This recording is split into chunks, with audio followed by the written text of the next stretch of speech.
Hi there, and welcome to Hexcel Construction. I'm Ben. And I'm Maddie. We're so glad you want to start a career here at Hexcel. We're going to be your orientation guides. Well, Maddie, I guess my first question is, what is Hexcel? Well, I think that's a question for Ron.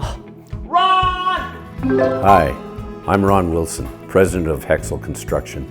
We were incorporated in 1985. We are a civil contractor. We do a ton of utility infrastructure. I've got a nucleus of great people. Some of them, around 35, have been with me from the beginning. We're just a great group of people, and I love the business. Wow, thanks, Ron. You got your new hire orientation guide. If you could please turn it to page 1. Legislation, essentially to prevent injury, death, or illness in the workplace. Hexcel has developed a program, Which, of course, meets BC provincial workplace safety legislation. The program is comprised of 14 sections and is sent out to you within your first week of hire. It's your responsibility to read and understand it all. The health and safety program includes 1. The safety policy and responsibilities, 2. Workplace hazard assessment and control, 3. Safe work practices, 4. Safe work procedures, 5. Company rules, 6. Personal protective equipment, 7. Preventative maintenance, 8. Training and communication, 9. Workplace inspections, 10. Investigations and reports, 11. Emergency preparedness, 12. Records and statistics, 13. Legislation, and 14. Joint Health and Safety Committee. Wow, that's a mouthful. But don't worry, all of this can be found on Safety Admin. We will send you a link to create your own account. What even is safety admin? Great question, Ben. Let's ask Head of Administration Carly. Safety Admin is an online data storage platform where we store all of our safety documents. There, you can find our safety manual, our Joint Health and Safety Committee meeting minutes, our inspection reports, investigation reports, and much, much more. You can also get a copy of our safety manual. When you get started, you can find a copy on the job site and at our head office. Hint, hint, this will be on your orientation test. Since we're committed to providing a safe and healthy work environment, everyone here at Hexcel has to be on board. Workers are accountable for their own safety and safety of others, following rules and safe work procedures. Supervisors are accountable for the health and safety of workers under their supervision, instructing and enforcing safety and correcting unsafe conditions, while management is accountable for leadership of this health and safety program. We're on page 2 of our booklet. Your prime responsibility as a worker is to work in the safest possible conditions. Well, how do we do this? Well, firstly, carry out work as instructed. I gotta get to it. You can also achieve this by using protective equipment, devices, clothing, and tools as directed, reporting all incidents, near misses, and safety concerns to a supervisor, and being fit for duty, both physically and mentally. And lastly, cooperating with the Joint Health and Safety Committee. The Joint Health and Safety Committee consists of representatives of both workers and management that meet up once a month to discuss health and safety issues. When it comes to supervisors and employers here at Hexcel, there are a few differences between the two. Supervisors are to ensure the health and safety of a worker under their supervision. They are to be aware of hazards in the workplace and be familiar with the Safety Act and other regulations. While on the other hand, the employer is responsible for implementing training, hazard management, providing certain gear, and maintaining an OHS program. They also have a duty to explain your rights and responsibilities. I would like to remind you, as a worker, you have 3 basic rights. Number 1, you have the right to know about potential hazards in a workplace. Number 2, right to participate in workplace health and safety activities, such as our safety committee and toolbox chats, which is mandatory attendance. And lastly, and most importantly, Rule 3, the right to refuse unsafe work, so you don't end up like my friend Bobby. I've been run over, beaten up, bashed, and it hurts like hell. Well, did you report any of it, Bobby? No. Please refer to page 3 of your orientation guide. The right to refuse unsafe work, just so we don't make the same mistake twice.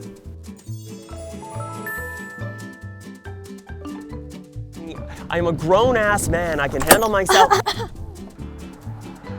Sorry, Mom, I'll call you later. Rule number 8, no cell phones. They're not allowed while working on machinery or near machinery.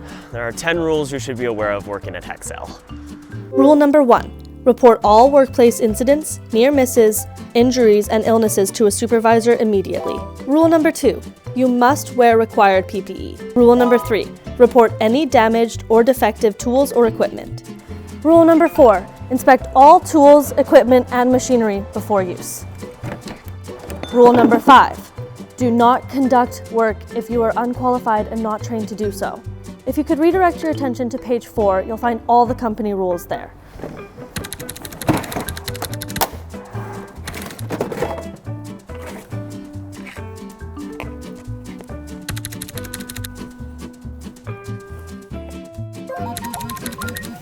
Rule number 8, you know it, cell phones. And last but not least, And number 10, don't come to work impaired by things like alcohol, drugs, or prescription medication that may impair you further. as you can imagine, there is a lot of workplace hazards when it comes to construction. I cannot stress enough how important safety is in the workplace. Think about it.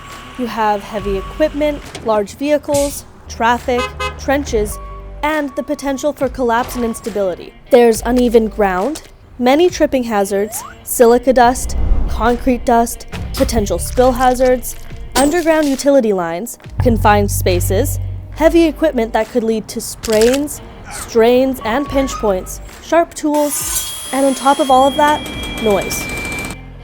And if you think the danger stops there, you are sorely mistaken, my friend.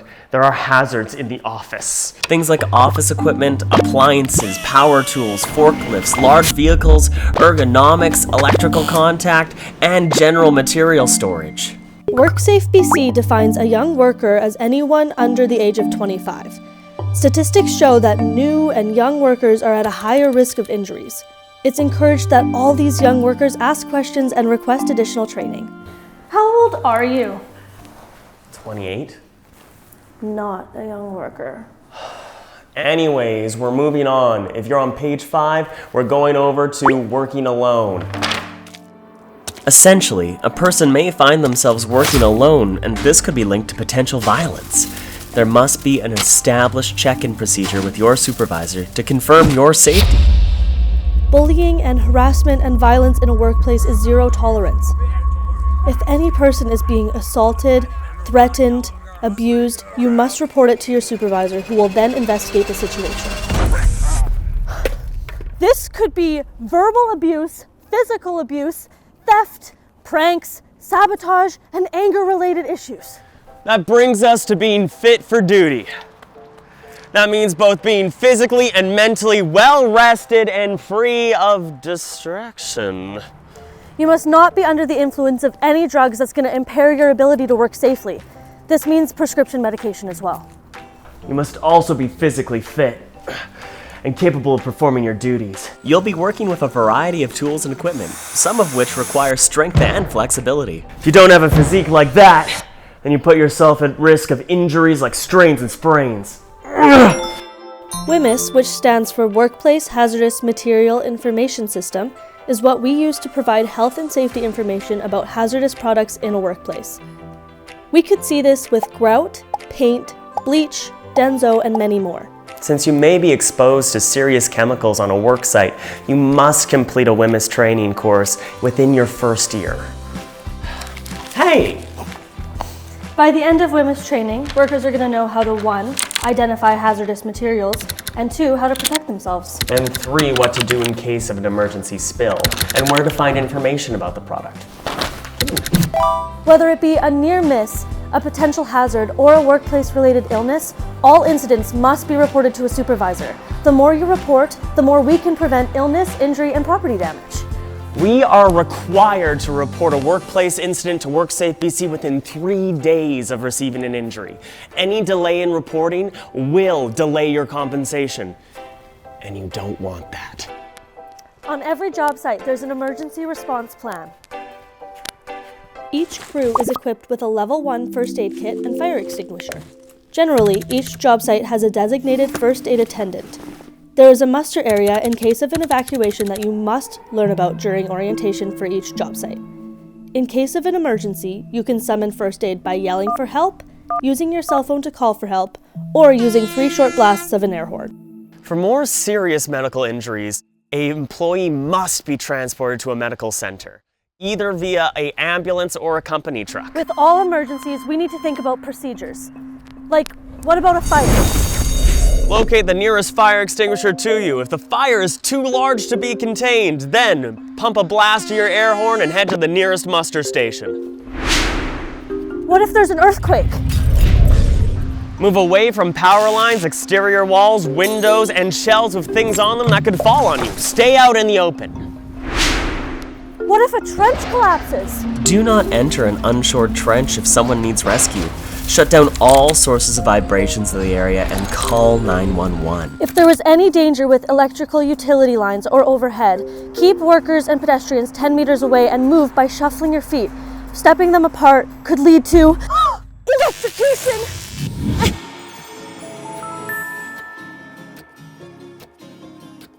Before we wrap this up, let's talk about personal protection equipment.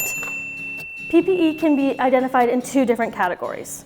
Basic PPE includes a hard hat, high-vis vest, and steel-toed boots that must be CSA approved with a 6 to 8 inch rise. Specialized PPE can be classified as a fall protection harness, eye protection, a respirator, and earplugs.